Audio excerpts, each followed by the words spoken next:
క్రీస్తునందు ప్రియ దేవుని పిల్లలారా, ఈ రోజున దేవుని వాక్యం ఎంపిక చేసుకున్న వాక్య సందేశము ఏమిటంటే నిరీక్షణ ఎలా ఉండాలి.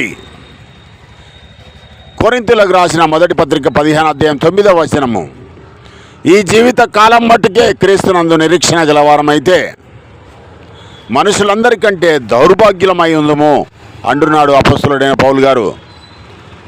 మరి ఎలా ఈ యొక్క వాక్యాన్ని విభజన చేద్దాం?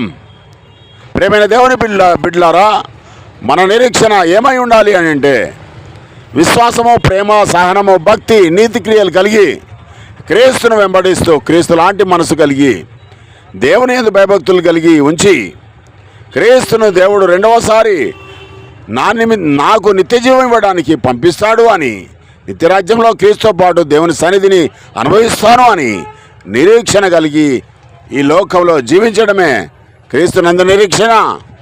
శబాష్ మంచిదాసుడా, నేను ఇచ్చే రాజ్యాన్ని స్వతంత్రించుకో అంటాడు. అప్పుడు ఈ విధంగా కాక పాపపు ప్రపంచంతో రాజీపడి జీవితాన్నంతా కూడా లోకానుసారంగా జీవిస్తే వాడు భ్రష్టుడు, వాడు అవివేకి, వాడు అజ్ఞాని. వానికి జ్ఞానం లేదు, వానికి బుద్ధి లేదు, వానికి తెలివి లేదు.